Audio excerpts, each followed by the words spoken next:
How important are the styles here? Because obviously you could fight going backward, you could fight going forward, and you're one of the few guys who can do that. But I think Shawn coming forward is going to make it a really great fight and bring out the best in you because you're going to have the opportunities, right, to counter punch. And I mean, I just can't see this being a bad action fight.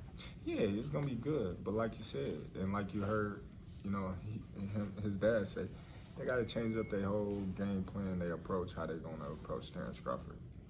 You can't approach me like you approach everybody else because, I'm a sharp puncher, I'm a hard puncher, and I'm a crisp puncher. So, and I'm a great counter puncher.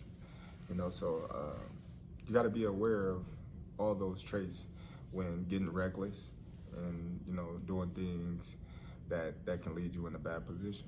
When I spoke to Shawn, he said that he thinks you're better than Errol Spence. He thinks you're the best welterweight in the world and the best fighter in the world. But he thinks that the one advantage he has over you is the experience and the opposition. He's fought Keith Thurman and Errol Spence and all these other guys, and he thinks that experience that he thinks you don't have could be the edge. He never fought me before though, so he never know. He never been in the ring with me. We never sparred, no nothing. So, that's still undecided how well your experience will take you, because you may experience something that you never experienced before. But from that same token, shouldn't you become a better fighter after this fight too? Fighting someone like Shawn that you're going to get more experience from? It depends on how the fight go. It depends on what he brings to the table. It depends on what I have to go through to get the victory. If I have to go through things that I've never been through before, then yes, it will make me a better fighter because, I've grown from the war that I was just once in, but if not, if he doesn't show me anything that I've never seen before, then how can I grow?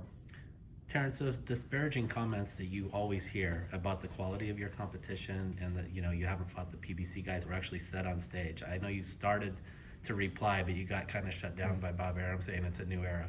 What more did you want to say at that point? No, I just wanted to let everybody know and let everybody hear him say, it's the fighter's, decision. If they want to fight somebody, then they go make it happen.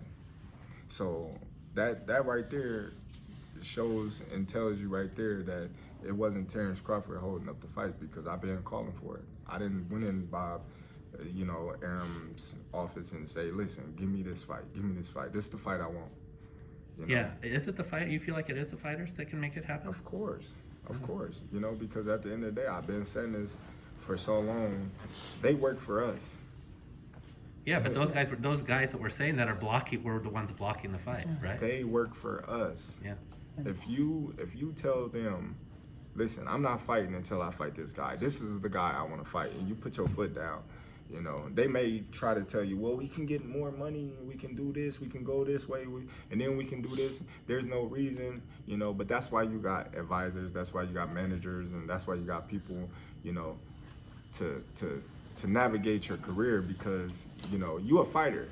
I always say fighters will fight anybody, because this is what we accustomed to do. This is what we've been doing our whole life, is fighting. So I don't believe any fighter is scared of the next fighter. I just believe, it's just a business move. Yeah. Now we don't got to fight them at this time, or we can get more money fighting them later, or this and that and this. But then you blame the next fighter.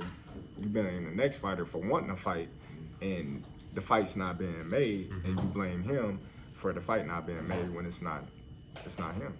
Let me ask you one more thing that this fight helps resolve, in my opinion, because look, I've always had you high up on the pound for pound rankings, and some of the people that have talked about the quality of opposition, but to me, it's sort of like a lazy opinion, because all you have to do is see the quality that you bring to the ring to understand what you have. Are you so happy that this fight, more than any other, will allow those people to finally see, like, hey, against Shawn Porter, a guy that's had these 3 split decisions with all these other guys, look at what I did to him. For sure. That is the way I'm looking at it. That is the way I'm viewing it, and at the end of the day, my skills is going to speak for itself. Yeah, and I'm glad you said that, because I personally think that's the biggest issue we have in boxing, is of course, is that the fighters don't realize that the promoters and the managers work for them.